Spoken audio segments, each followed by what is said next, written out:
Hallo zusammen, willkommen zu unserem neuen Tutorial. Diesmal geht es wieder um das richtige Vernieten. Ich bekomme da immer ein bisschen Feedback von Leuten, die einen sind ganz begeistert, kommen also wirklich ganz super mit den Sachen zurecht und bestellen fleißig nach für eigene Projekte. Andere kommen damit nur schwer zurecht. Und gerade für die ist es jetzt auch gedacht. Das ist jetzt so eine Standardversion, Gürtelschnalle, Unterlegscheibe und Niete. Ja, die Nieten kommen an kleinen Bäumchen, genauso wie die Unterlegscheiben, dann gehen die nicht verloren und können dann entsprechend auch direkt zubereitet oder vorbereitet werden, wie man das braucht. Weiteres Material für den Anfang, also für die einfache Bastelvariante, ist ein Hammer. Ja, nicht zu groß, nicht zu schwer, so 100 Gramm, maximal 150 sind da durchaus ausreichend. Dann brauchen wir eine Feile. Ja, Entschuldigung, dass sie so verrostet ist, die brauche ich jetzt nicht allzu oft. Dann eine Kombizange. Ja, diese Kombizangen, ja, kann auch ein Seitenschneider sein oder irgendwas Größeres braucht man eigentlich zum Kürzen der Nieten. Als erstes fängt man an, indem man die Nieten vom Bäumchen trennt. Am besten immer nur so viel, wie man gerade braucht, also erstmal eine. Die wird dann abgekürzt. So. Dasselbe machen wir auch mit der Unterlegscheibe. Die Unterlegscheibe kann man auch einfach abbrechen. Dafür ist eine Kombizange ganz praktisch. So, jetzt hat man hier einen kleinen Grat. Ja, wenn man das ordentlich machen will, dann ich zeige das mal ein bisschen deutlicher, wenn das geht.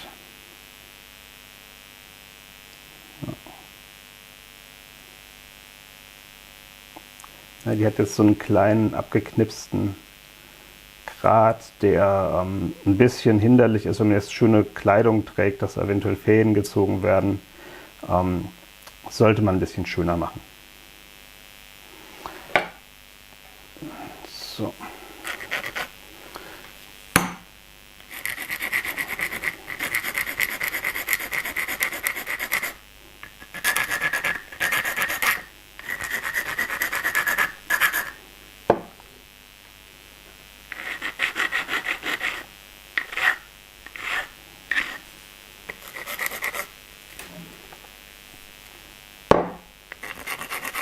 Was dabei hilft,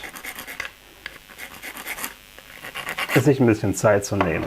Das ist keine Arbeit, die man unbedingt so nach Feierabend doch mal schnell machen möchte. Einfach ein bisschen Zeit nehmen, ordentlich machen, das hilft in vielen Fällen auch ganz enorm. So, dann können wir schon anfangen.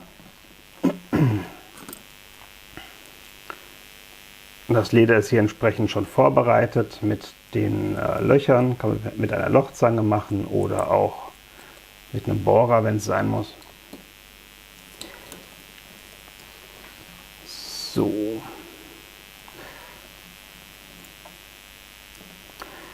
Wenn die Unterlegscheibe nicht ganz passt, dann ist das Absicht, denn je größer die Unterlegscheibe ist, umso schwieriger ist es danach, die zu vernieten. Die sollte also wirklich schön stramm drüber gehen. Man kann da ein kleines bisschen nachhelfen mit dem Hammer. Dann drückt die sich auf die Niete drauf. So.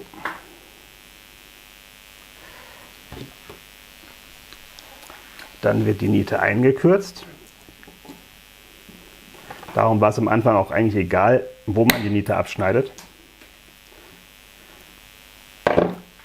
Jetzt ist eigentlich ein Punkt gekommen, wo viele Fehler anfangen. Ja, wenn man jetzt mit einem schweren Hammer anfängt, auf die Niete drauf zu hauen, dann geht das mit 95%iger Sicherheit schief. Auch hier wieder einfach Zeit nehmen und den Kopf gerade abfeilen.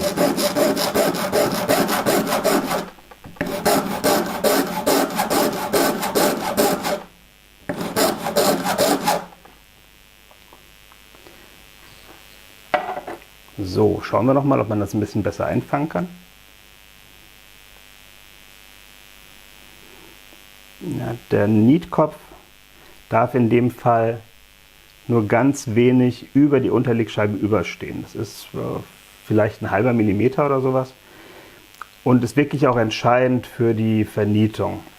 Wenn die Niete zu lang ist, verbiegt sie sich, dann verrutscht das ganze Objekt auf dem Leder. Es bildet sich kein gescheiter Nietkopf und das führt dann dazu, dass die Unterlegscheibe nicht richtig greift. Man kann, wenn man jetzt eine verzierte Niete hat, ein bisschen Leder unterlegen, dann wird der Nietkopf geschützt. Brauchen wir eigentlich hier in dem Fall nicht. Der kleine Amboss, den ich nehme, ist recht hilfreich. Es geht natürlich auch ein kleiner Stein oder sowas, dass man einfach eine stabile Unterlage hat, um darauf vernieten zu können. So, und dann geht das eigentlich schon los.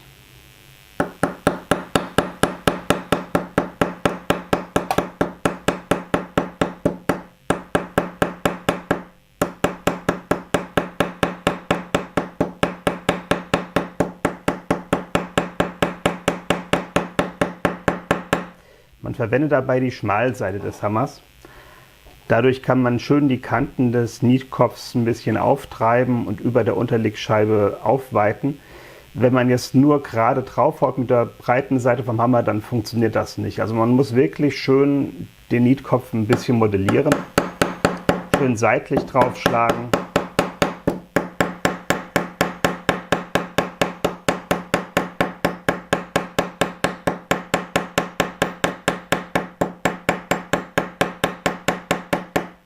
Und mit leichten Schlägen arbeiten. Wenn man dann wirklich mit roher Gewalt drauf schwartet wie so ein Ochse, dann funktioniert das nicht. Dann verbiegt sich die Niete sofort und stellt ihren Dienst ein. Dann kann man gerade wieder von vorne anfangen.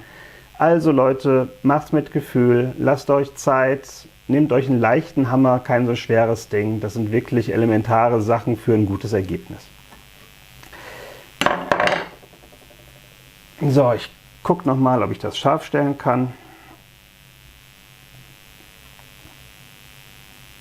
Ja, so hält das Stück wirklich für die Ewigkeit. Falls dazu irgendwelche Fragen sind, schreibt es einfach in die Kommentare und ich versuche euch dann individuell noch ein bisschen zu helfen. Ich wünsche euch bei euren eigenen Projekten viel Erfolg und so ein Gürtel ist ja doch auch ein Prachtstück, das ist wirklich die Arbeit auch wert, die man sich da macht. Und man kann durch die individuelle Gestaltung der Position der Beschläge, wenn man das selber macht, doch viel rausholen. Da muss man auch nicht immer auf den Fachhandwerker zurückgreifen. Leute, das könnt ihr alles selbst. Das ist wirklich keine großartige Sache.